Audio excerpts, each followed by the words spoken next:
Of course, this paper was laid on the table at our previous council meeting due to some additional information being received at the meeting.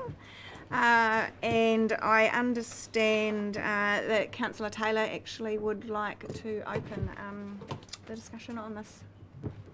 Well, actually, Your Worship, I was actually going to move the motion rather than open the discussion. But if you want to have discussion previous, that's fine. I'll wait to move the motion after that. I'm happy for you to move the motion and then provide the context around what's happened over the last couple of weeks. Okay, so I'm happy to move the recommendation, which is approve going to tender for the demolition of the council civic administration building in 2020 and ring fence the associated cost of demolition to be recovered from the future use of the site either through a sale or a long-term lease. And the reason that I'm happy to go straight into recommending it is that, as Your Worship has already mentioned, this paper was presented 2 weeks ago and we received some submissions in relation to it. The councillors have, over the last 2 weeks, had significant opportunity to investigate and speak with numerous consultants, read a plethora of reports that have been provided over the last 8 years, and have had the opportunity to really consider this whole issue. And as a result of that, we've reviewed that, and I believe that we're now in a position to move forward. And this, although much of the discussion has been centred around seismic assessments, I think it's also very important to remember that this is not just about a seismic report. There was a very comprehensive document about site optimisation and a business case done. And so we should also be cognisant of the fact that in doing this and passing this recommendation, we can move forward to revitalise a part of the city and the CBD that over the last 2 years, as has been described to us, has started to become a ghost town. And so for the people in that area, we have now got an opportunity to go forward, and attachment 3, the diagram in our papers, which shows the possible sale of the site, the development of a hotel, the re-establishment of the library, and a connection between that civic site and the CBD through Civic Court is a huge opportunity for the city to revitalise that area. And we should focus on that as well as the information that we've received over the last 2 weeks. It has been thorough. We've had ample opportunity to ask questions, read reports, and come to a decision. And as a result of that, I'm happy to be the mover of this resolution, that we now move forward in a progressive way. Councillor Crown, were you indicating you'd like to second that? Correct. Thank you. I am. Would you like to talk to it now? Or Yes, at the I would, end? thank you. So I'd just like to start off by thanking the staff for making the additional information available to us over the last 2 weeks. Especially as a new councillor, it was great to have that background history, and your willingness to just provide us with things as we requested was fantastic. It makes the process far quicker. So I also just wanted to touch on the fact that the statement of proposal was received in 2017. So for me, timing is an issue too. I'm really excited that we're looking to move this resolution today, and that we can get on with, especially around that revitalisation stuff that Councillor Taylor has raised too. Looking forward to seeing this end of town come back to life. There's lots of potential. The hotel, I suppose, is one of those options in front of us, or one of those potential activities to come out of it. But it's just great to see that we are going to move forward, hopefully, and draw a line under this and get moving so that we can utilise an asset and utilise the land that's there in order to benefit the entire city. The other thing that I wanted to say was that the paper that was provided to us was really thorough. The tender process was well laid out to us, and that from my perspective, I'm really confident in the due diligence that us as a council has completed in regards to this. So that's why I'm speaking in favour of the resolution. Thank you. Councillor Tupney. Thank you. Through you, Your Worship. So, acknowledging the points which have already been expressed by other councillors, especially around the time frame and the level of information that we've been provided with, I fully support the comments that have come from the mover and seconder. I just would like to take the opportunity to acknowledge again the staff and the information that they provided to us. For myself, the seismic assessments were a key indicator or a key mitigating factor in the decisions to support change around the optimisation of that site. I appreciate that Graham Robertson's 5 minutes with council at our last meeting brought to the table some questions that he had around particular parts of the reports and the differences between those reports. There were some concerns that I shared around confusion in that space, and again acknowledged the fast turnaround time in which staff were able to provision an opportunity for us to meet with Strata and Eurocon yesterday. As a result of that engagement with them yesterday and the number of questions that we asked, I walked away from that meeting with good confidence in understanding the difference between the reports that were provided, the progress in which our staff went through in bringing that information to council, and why those two differences were there, and that both reports had validity and mana in their own right. So I just wanted to acknowledge the opportunity to clarify those things for myself yesterday. I'm now sitting in a position where I have good confidence in both reports and understand the difference between the two. And as was reiterated and encouraged to us by Graham Robinson in the last meeting, it's about making the right decisions for the right reasons.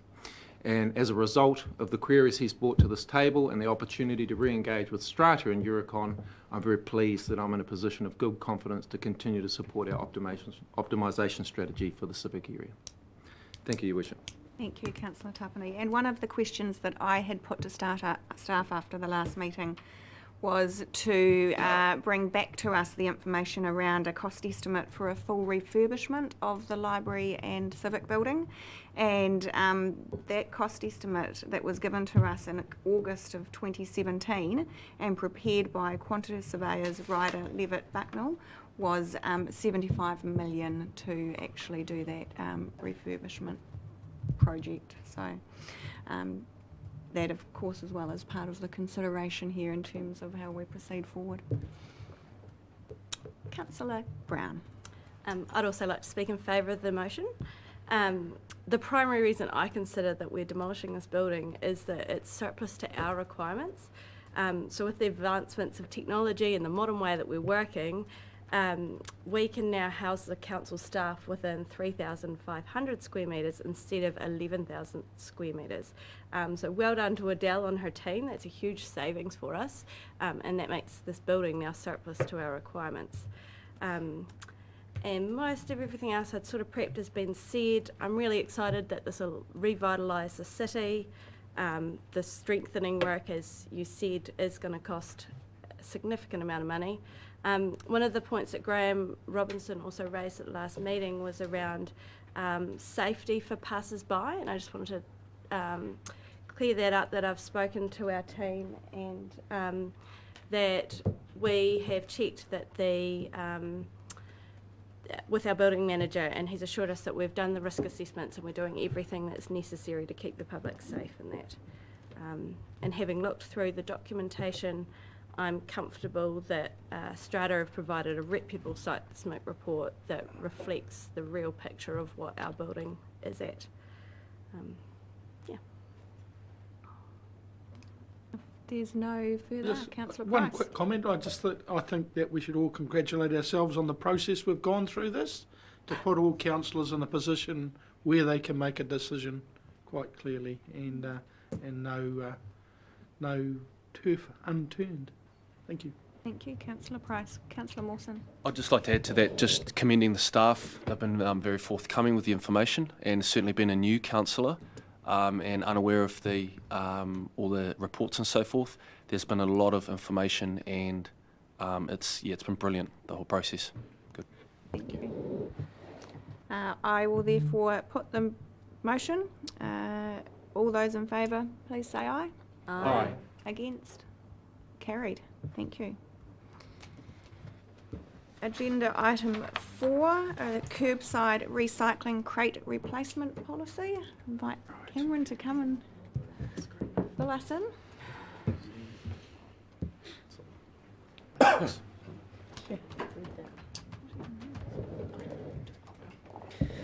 Good afternoon, Your Worship, Deputy Mayor, Councillors, ladies and gentlemen.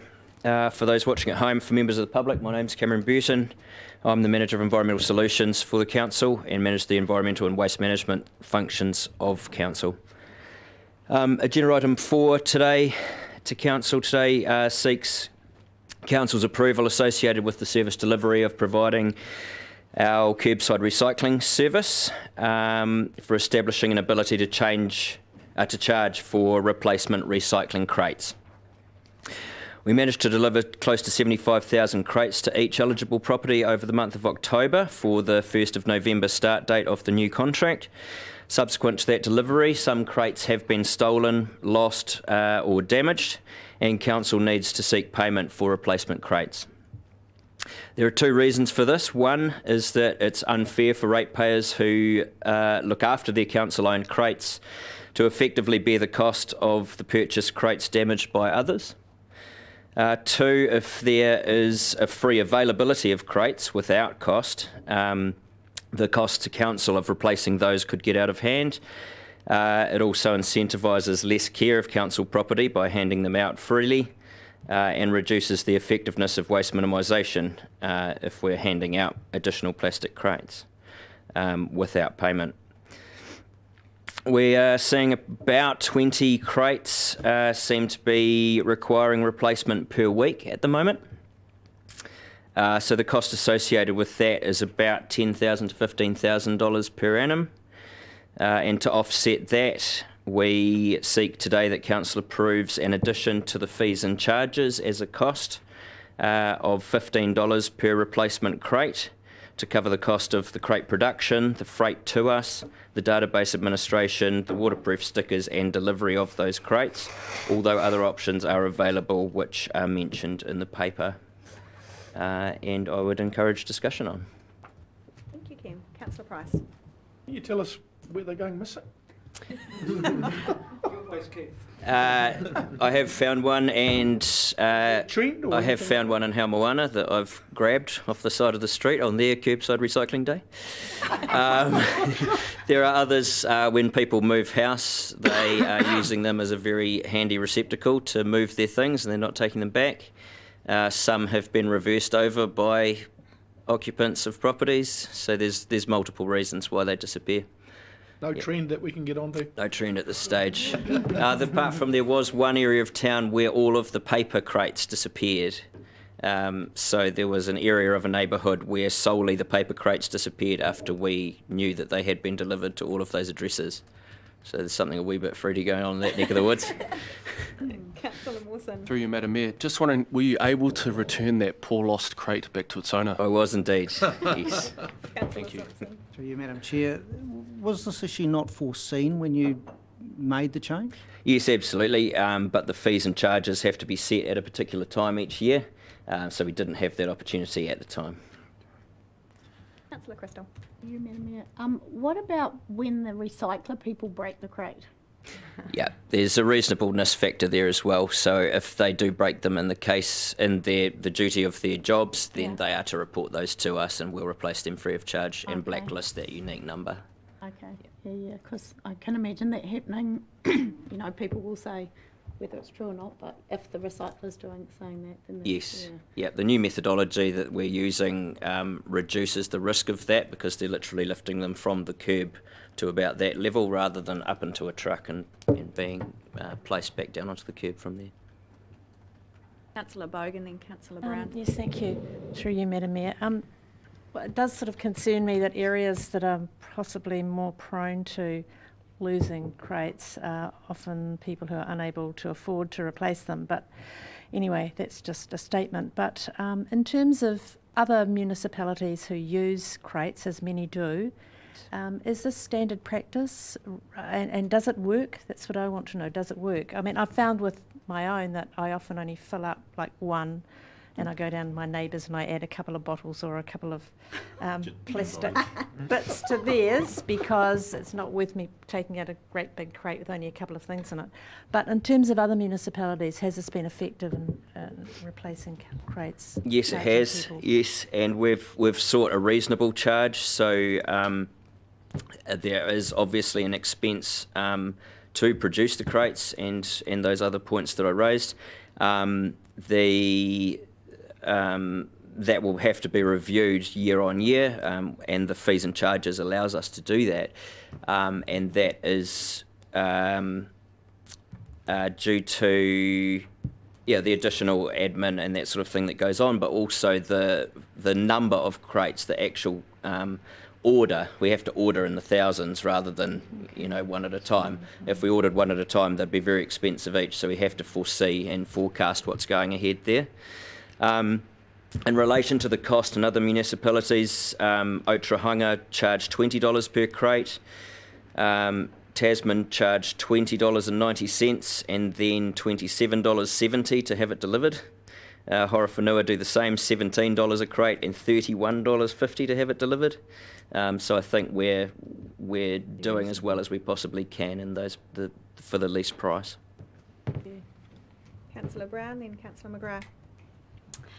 Just on when people are moving house, I can see it might be an easy mistake for people to make to take the crate with them. Mm-hmm. Is there any sort of education plan around that, or? Yes, and it's not as thorough as it could have been due to the speed at which we've rolled this out. That will be ongoing in the future, and as we've discussed previously, we hope to engage a bit more on a more frequent basis to educate around waste in general, as well as the key messages around how to do things operationally. So yes, there is an education philosophy going on in the background. There's also audits going on, so if they're moving to another place within Napier and all of a sudden the trucks arrive and there are 6 crates outside one address, we can quite quickly see where those originally came from and recover them. That's ongoing. Just through the chair, when you say recover them, are the recyclers taking them away at the time? As are we, yes. And secondly, who holds the liability? I'm just thinking for Housing New Zealand tenants. If their crates go missing, who's responsible for replacing them? The tenant or Housing New Zealand, being the homeowner, I guess? We would like the tenant to be responsible, but we have no control over that. We have had quite a few discussions with Housing New Zealand.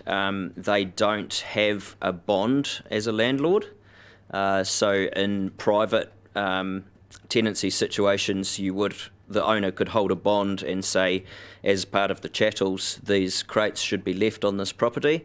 And if they're not, then they could take the cost of the crates out of that bond. Housing New Zealand don't have that ability. So we're in constant discussions with them to try and rectify that situation. It's good that you've had the discussion. That was what I was after. Thank you. Just flowing on from what you said earlier around multiple crates being put out at one place, where obviously every household's only given their 3. One of the risks I see with making it publicly available to purchase additional crates is that people use that as an opportunity to gain an additional crate where, say, they need it for the amount of recycling they're producing. So just wondering, bearing in mind we know that that's a risk and that'll be addressed curbside where we see it, but are you able to sort of tell us what would happen in the future? Is there some options around people being able to purchase an additional crate and obviously pay for the service higher on their rates, as an example, to account for additional recycling? Through Madam Chair, at this point there is not that facility. It's a good question because it does come with the risk of people just wanting to go shopping for more crates, which is not what we're trying to create. So in the respect of damaged crates, we will uplift the damaged crate. Every crate has a unique code on it, and we know which property that was delivered to and what time and date. So that crate would then be removed from that register, and the new crate unique number would be assigned to that property instead. In relation to additional crates, should they say my crate has been stolen and they end up with 4 or more crates, the contractor will only pick up 3 at a time from each property. At this stage, there is no future desire to provide additional crates, which will provide additional capacity, which will provide additional costs to the ratepayer for the service. And I think you covered off the second half of my question that I was going to ask is it feasible that our policy for giving additional crates only kicks in when they return the damaged one? In a situation with theft, like you mentioned, that's not possible. So Correct. A policy like that wouldn't be possible. No, not that part of it, that's correct. Thank you. Councillor Tapani. This is more around, so I'm in favour of the report that that you've brought to council. I'm just seeking, have we seen at this stage, given that we're in the very initial stages of rolling this out and we're still really putting in place the mechanisms to service this, have we seen that we're aware of any significant or even minor changes in consumer output with regards to the wastes that are ending up in landfill? Are we starting to see a change in consumer behaviour too soon? I think it's too soon, sorry, through you, Madam Chair, I think it's too soon to see that, but there are significant changes coming from central government in that respect that we have to consider. We have seen to date, for the first month of the process, we have seen an increased uptake in some particular recyclable items. Through you, Madam Mayor, I'm quite happy to move the recommendation when you're ready for discussion to finish. Yeah. Is there any further questions from? No. Okay. Do we have a seconder? Councillor Crystal. Very good. Did you wish to speak to the motion? No, I think it's quite practical. Thank you, Cam, and I'm happy to support your recommendation. Madam Mayor. The same. Anyone else wish to speak to the motion? No. Therefore, I will put the motion. All those in favour, please say aye. Aye. Against? Carried. Thank you, Ken. Thanks, Kim. Thank you. Our next agenda item is actions from previous meetings, which I will actually take as read, but if there was anything specific that any councillors had, yes, Councillor Taylor? I'd just like to report that I've spoken with Sport Hawke's Bay, and I believe they have corresponded with the governance team that there is no council appointment to Sport Hawke's Bay. Haven't heard from them, but look. Oh, well, I emailed somebody. They copied me in on it. I'll follow up on that. Thank you for that update. I would just like to speak to the action that came through from the Audit and Risk Committee regarding the War Memorial Centre and the financial risk of taking Napier Conference Centre off the building. As people will have noted, that action has actually been undertaken, so that particular action can come off the schedule.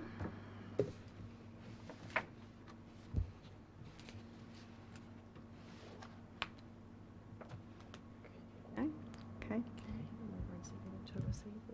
Yes, can I have a mover? Thank you, Councillor Tapani, seconded by Councillor Crown.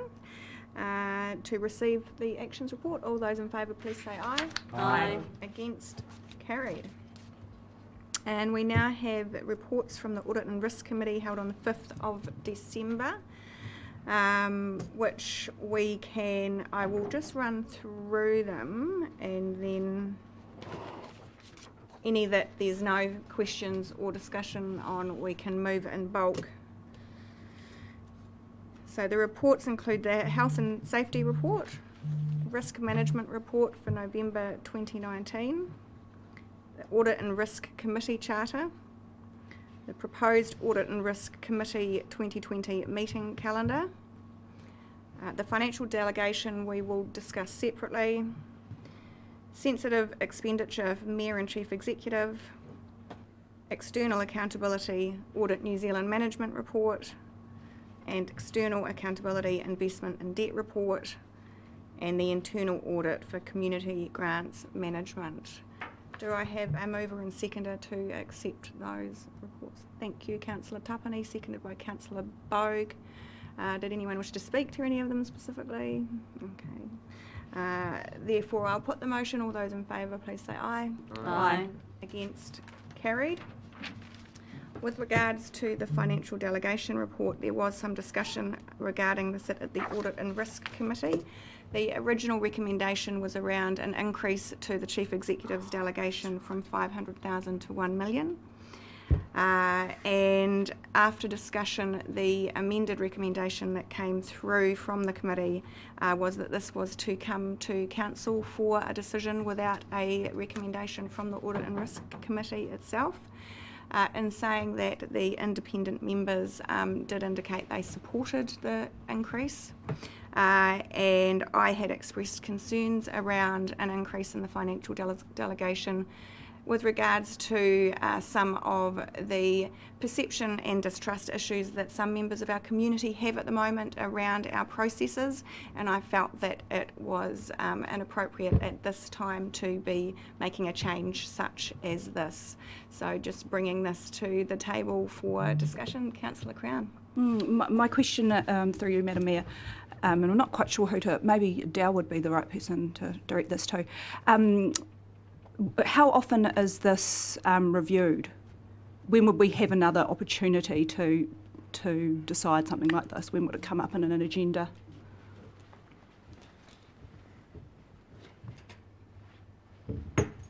Through the Mayor, so this particular delegation hadn't been reviewed for at least 10 years. So we'd been requested to bring a paper to council. So we provided a new document which we haven't had that visibility around. So we thought it was an opportune time to review that delegation, and had considered other entities as a result, including Hastings District Council. But council can review, as the Mayor said, review that delegation at any point in time. Thank you. Councillor Tapney, then Deputy Mayor Brosnan. Thank you, through you, Your Worship. So I read that report, and I'm quite happy on the face of it to accept the recommendation from the panel, noting the concerns of the Mayor. I just would have liked to have seen a little bit more, the 10-year time frame in review. That's a significant factor that I think perhaps could have been expressed in here. But I would be looking for more detail. It's not about questioning the integrity of the panel. It's about ensuring that I can have full confidence in that recommendation. So if there was a little bit more comparative data around how often that has been a problem for any delegation provided to any staff member, and where the recommendation came from with regards to the, I'm assuming, a recognised trend that needed to be reviewed, and I just would like to have seen some of that in here to have better confidence in that. Statement more than a question. Can I just ask a process clarification question, possibly through to governance? This is the minutes of the Audit and Risk Committee. It is not a decision item for council today, is that correct? I have sought clarification on this, and yeah, Debbie wouldn't mind just... Happy to speak to it. Apologies. Navigating the desk kit. Yeah, there we go. Okay, so within the governance structure of council, the way it's currently set up, the hearings committee is the only committee that has decision-making rights on its own. The Audit and Risk Committee is still double debated. It has the strong advantage of the independent members, as is best practice nationally, but ultimately it still, as a committee, makes recommendations through to council. So, sorry, just to clarify, are we making a decision based on this recommendation today? So the recommendation wording that came out of the committee was a little bit tricky because they decided that they didn't want to make a very specific one. So following the discussions at the Audit and Risk Committee, they wanted it noted to Council, the original recommendation. They wanted it noted to Council that the independent members held a particular perspective and the Mayor was representing a different perspective, and then wanted to encourage that discussion at Council. And I'm hoping, there are 3 members here that were present for that, so I'm hoping that I've accurately represented their memory of that as well. So what it would mean is, following your discussion and debate today, that it would require a substitute motion or an amendment that would capture Council's position on this. And just through the meeting, just to support what Debbie said, is that today is around making that decision around that, and the reason it went through audit and risk was to assess that risk around that delegation as well, and to provide Council with further information if required through that committee. Yeah, I'm really sorry to tease this out, because my understanding, and historically this has been how it's worked, you pass the minutes of other committees. Are you saying this is like double debate, so we don't need a decision item on our agenda to come to a decision point on this, That's because correct. it's captured by double debate? That's correct, and that's always been the case for this committee. Got you. Thank you. Councillor Price. Just a question. So are you saying it was 500,000 10 years ago? What's inflation been? Councillor Bode. Yes, just another question through you, Madam Mayor. Obviously, this suggestion has come just not out of the air. Possibly there have been examples where it was a hindrance not to have this extra ability for the CE to spend $1 million. Have there been instances in the last few years when it has been a barrier? Through the Mayor, so we actually had John Kingsford speak to the Audit and Risk Committee in relation to this. So what we're recognising is there's a, with effectively the value of the dollar changing over time, and that a lot of our contracts are changing in our values, that things need to represent, what's suitable for a decision that can be made by the Chief Executive versus a decision that needs to come through for a Council decision. We didn't have specific examples, we're just noting that the change over time and good practice would suggest that we need to review this, and in light, EIT have undergone a similar change to their delegation for their Chief Executive, and they've moved these to $1 million, and Hastings have moved these to $5 million. So just continuing, so the kinds of things that this would be required would be for like infrastructure, decisions on infrastructure. Through you, Madam Mayor. Yeah, it's a really good question. So it's only approving expenditure which is within your plan that has been approved. So anything which is outside of that plan would have to come to Council anyway. So all it's enabling to do is enabling Council officers to get on and deliver the work program in an efficient way. Councillor McGrath, then Councillor Taylor, then Councillor Simpson. Just through the chair, EIT was used as an example. How often do their governance team meet? Because there's options for Council to meet every second week just about to make decisions. How often does the EIT governance meet? I can answer that. It's being used as an example. And I guess further to that, the current process is that anything over the delegation of 500,000 goes to the Hearings Committee, which can actually be called together at any time. Councillor Taylor. So there's a couple of points that I'd like to raise. One is that the minutes note that the independents supported the recommendation. I supported the recommendation as well. And I support it on the basis that this is not about just today and the next year. As you can see, this delegation has been in place for 10 years. The next delegation could be in place for another 10 years. And so we have to look at the future and the access to making these decisions by any person who sits in the Chief Executive's role. We also, and the current Chief Executive alluded to it, you have budgets. Budgets are the system by which you manage your finances. If there are breaches or if there are over expenditure in areas, we will be notified by that because they will be actions outside what is budgeted for.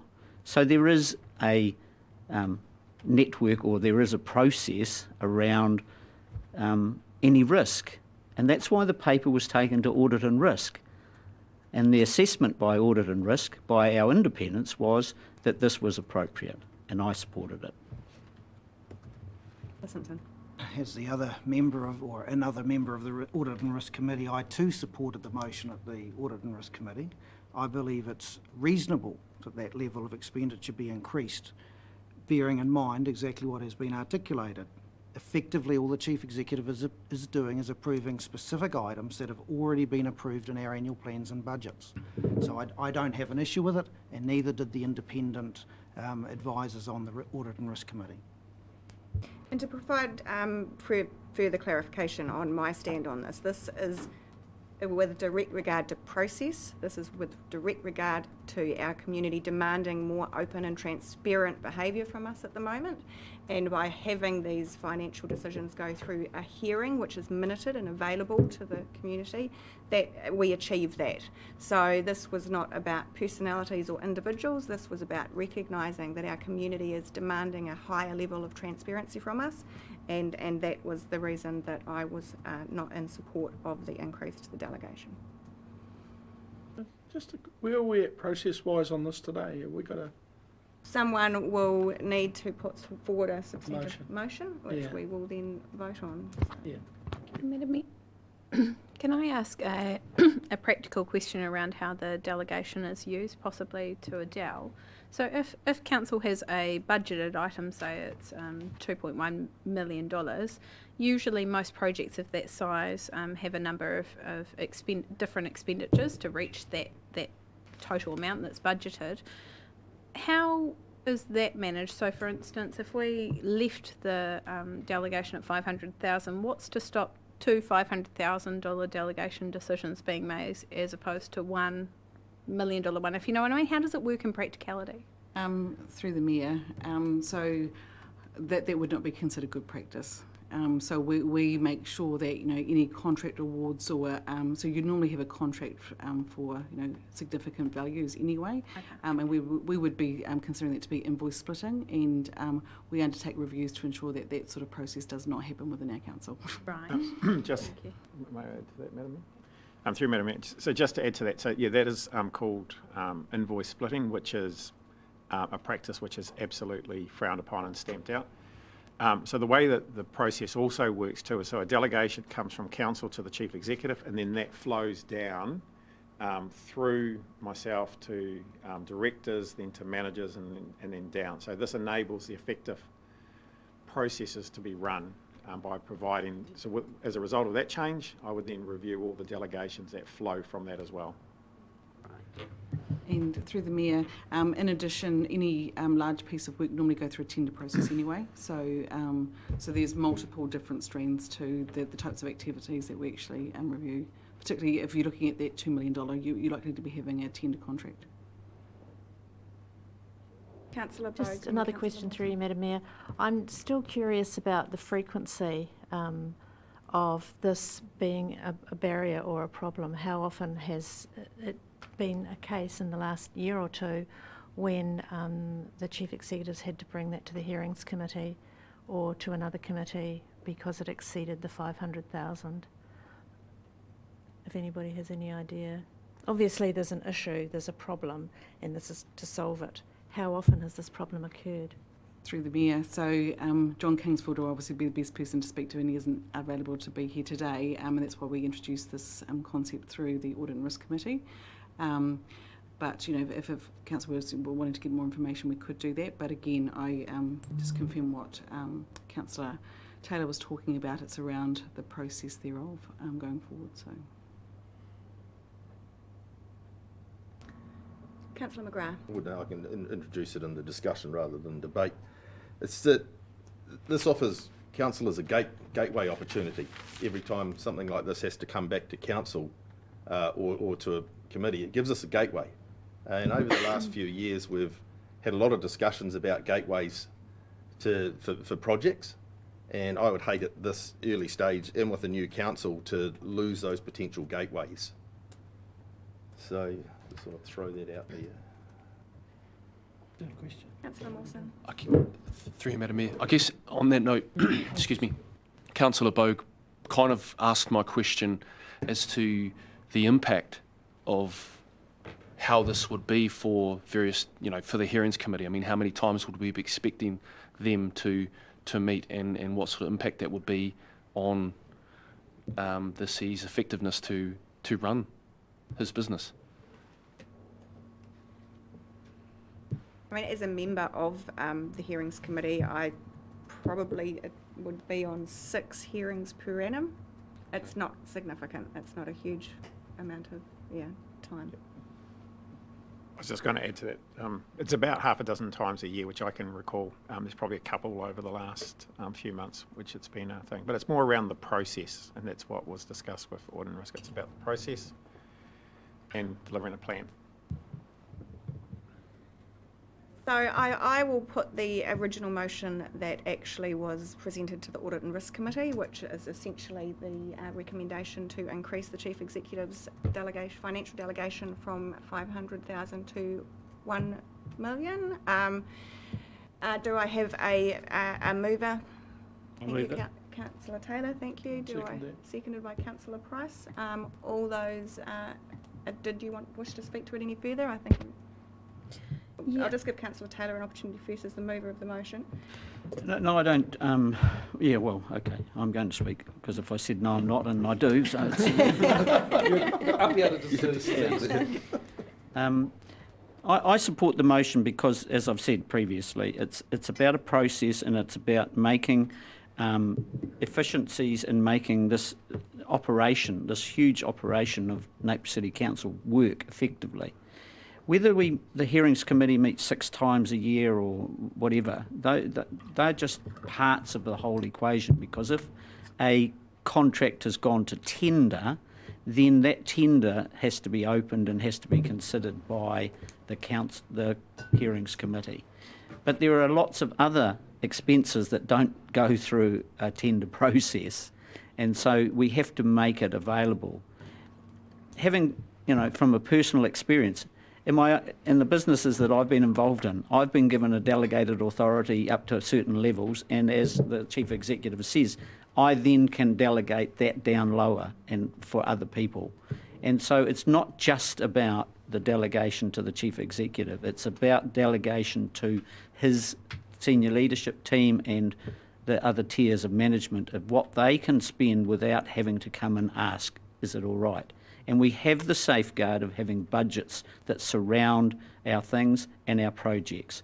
So all those safeguards there, and to Councillor McGrath, we're not going to lose an opportunity for those pathways or those opportunities to question, because all the projects have to come back at some point in time for our approval. So I just think this is a good business practice. It was accepted by the 2 independent, experienced accountants on the Audit and Risk Committee, and I think their integrity should not be questioned. Thank you. I'd just like to respond to that, because I've never questioned the integrity of the independent committee members on the Audit and Risk Committee. However, as professional accountants, they would not necessarily pass a political lens over a decision such as this, and they acknowledged my perspective around that. So again, this is around transparency and openness, and a delegation can actually be brought to us for review at any time. So I'm not saying never, I'm saying at this point in time, with regards to our community feeling around this demand for openness and transparency, that is why I'm not supporting this recommendation at this point in time. Councillor Brosnan. Just a question of clarification. What motion is on the table? The original motion, which was to increase the delegation, so it has been moved by Councillor Taylor, seconded by Councillor Price. Thank you for reminding me of that. Thank you. And Sorry. I've just spoken against it. Right. Actually, listening to discussion, I was intending to speak against the motion, not because I disagree with the $1 million value at all. I think that's, probably quite a practical number, but because, Council has already signalled a request to the Chief Executive to receive full financial delegations so that we could review. I think that for me this is almost piecemeal, that we're dealing with the one at the top and we're not sure what the flow-on effects of that are, which are completely legitimate, as Councillor Taylor has mentioned. But I'd like us to see the financial delegations and make a decision in one go about how those sort of react, and what, if we leave this position with $1 million, what does that mean for SLT? What does that mean for the layer underneath? So we have visibility across the levels of financial delegation, which I think is prudent. So I don't disagree necessarily with the dollar amount, and I don't disagree with any of the points of view that have been raised, but I would like to see us do it all in one go around those levels of financial delegation. So that's why I'd like to see it stay as it is for now, and leave the Chief Executive with the direction we've already given to receive those financial delegation lists so we can review it together. That's where I was sitting on this issue. That's correct. Just to clarify on that, so there's only one delegation from Council, and that's to the Chief Executive. I understand So Council can set because the I'm- delegations at any level. Which is very unusual for a council to do. The way the Local Government Act is structured is that there's one delegation to the Chief Executive, and then that delegation flows, which is why it hasn't been brought through. So what's been brought through is the overview around the whole process and the delegations around that. I personally have seen it done differently, and that's why I'd like to see and discuss the options in a full council meeting where we can see how that looks, and that may be your recommendations around how those financial delegations sit as they go down. Not down to a fine degree, but if we're looking at doubling that, then what does that mean for the next sort of two layers down? I think that's appropriate.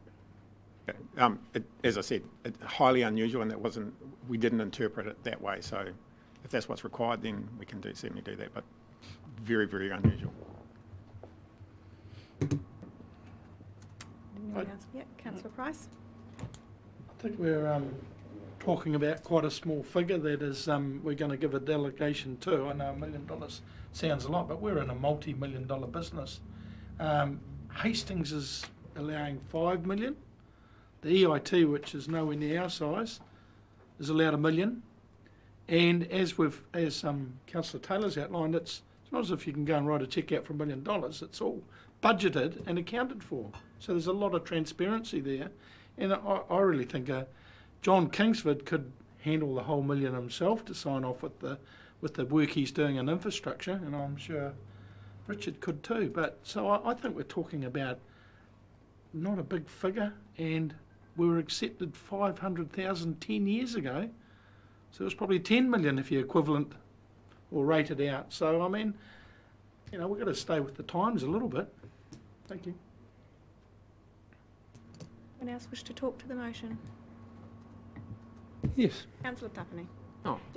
Yeah, I kind of have to go, but I was just going to say I agree in principle with moving it. I do feel like the timing's a little bit off, is my summary of my thoughts. So I've got to go. Thank you. Merry Christmas, everybody. Thank you. Is that your jacket? Haley, Oh, jacket. yes, I'll need that. And your baby. You've seen the winter forecast? It's worse than winter here. Councillor Tapani. Really good open discussion and clear points from everybody.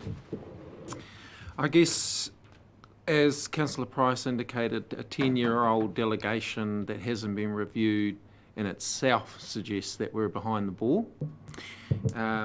I'm also conscious of the fact that now that we're live streaming, this robust conversation and all the detail that's been put before council is also now put before our public.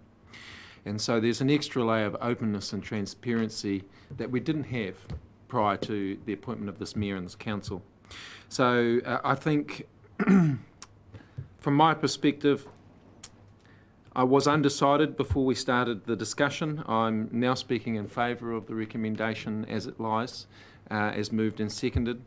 Acknowledging the concerns expressed by the mayor, I think for me we've achieved a level of openness and transparency just having this conversation in a live stream forum. The second thing is that I also quite like the suggestion of Deputy Mayor Brosnan. A greater and more comprehensive understanding of the nuances between delegation would be a welcome education for myself, and I would support a conversation along those lines. And my understanding is that as council we could probably call upon the Chief Executive and staff to provide that at any time. So I actually see that desire separate to the motion that's on the table, and I also see a level of openness and transparency through our live stream that wasn't there previously. So I'm speaking in favour of the motion. Our powers and our authorities and obligations haven't changed, so while I'm hearing concerns around gateways, I'm also aware that we've got proficient processes and layers of accountability, not only from the independent members of the panel, but the staff that are there and the processes that those decisions feed through. There's the overlying budgets on top of that. So there are layers of accountability and assurances that we can rely on.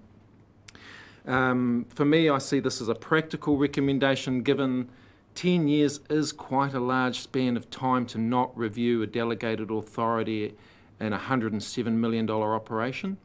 So I'm keen to support the motion. I will be vigilant around openness and transparency. I'm keen to have this conversation, as Deputy Mayor Brosnan has indicated. But overall, I think as a result of this conversation and bringing your concerns to the fore of this motion, Your Worship, we're able to put in place a good sense of openness and transparency around this conversation. So I speak in favour of the motion. Kia ora. Councillor Bogue. Yes, I speak against the motion, and I think what really pushed me was when Councillor Price said that $1 million, what's $1 million? That it's, to a lot of the people who'll be watching this today, $1 million, $500,000 is a huge amount of money, and I think it's important for us to be as transparent as we possibly can as far as our ratepayers are concerned. The public perception is that we're spending money willy-nilly and that they don't necessarily know about it or approve of it, and that is not a correct perception. But I just think that we should put the brakes on at this stage and make sure that the spending that is done in the public as much as possible, so that there isn't this public perception that we're spending their money without people knowing exactly where it's going. So I appreciate that we are trying to keep people informed, very informed about our budgets and our spending, but I just think at this stage in time, until we get more transparency in our processes, that I think it's healthy for us to stay at the $500,000 level rather than extend it. Now, by my count, I think we've actually had 3 speak in support and 3 speak against. If there was anyone that had a real burning desire to speak to it, I'm happy to suspend Standing Order 20.6 to enable you to do that. Otherwise, you do? Yeah. I do. Actually, and I'm not sure whether, through you, Madam Mayor, whether this is we're able to at this stage. I would actually like to see an amendment to the resolution, and are we able to do that procedurally? Now that we'd have to vote on this one first. Okay, right. So actually my amendment was more from a process perspective and around us setting a time frame for review of this, so that we don't perhaps find ourselves having to deal with consideration after a decade. So perhaps that it was put on an agenda every 3 years or something like that, to make sure that that component is sort of taken out of it in the future. That was just, yeah. Just take that, yeah. Make a note of that as part of the work program. I will therefore put the Excuse motion. me? Those in, Right oh, of your right of reply? reply? Sorry, Councillor Taylor.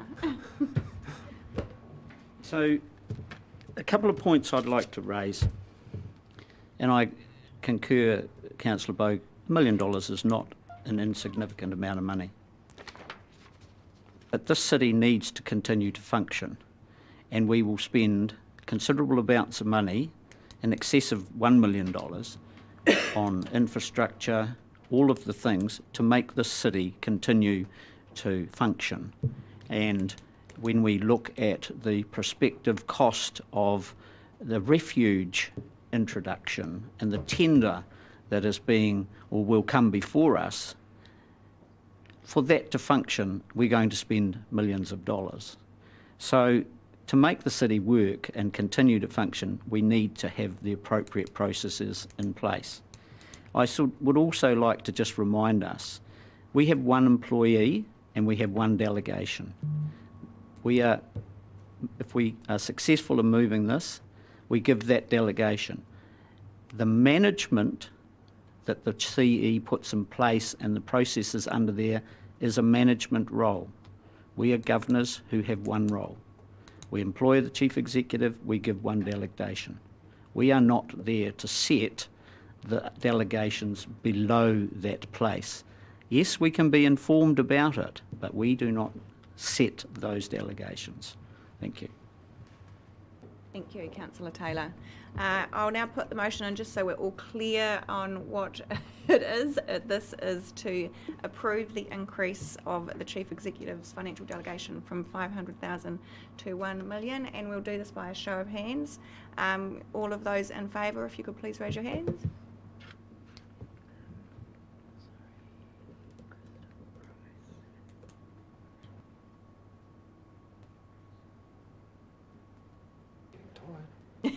Getting tired. Yep, thank you. And against?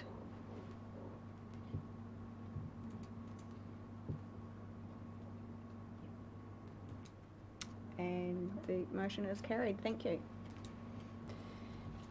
Next agenda item, reports under delegated authority. First up, we have the resource consents.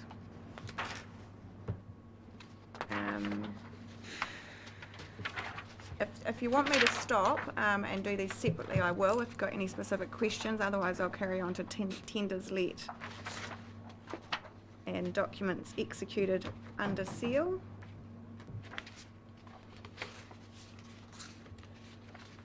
Do I have a mover and seconder for these items? Councillor Price, Councillor Tapane. Does anyone wish to speak to them? All those in favour, I will put the motion of accepting. Please say aye. Aye. Against? Carried.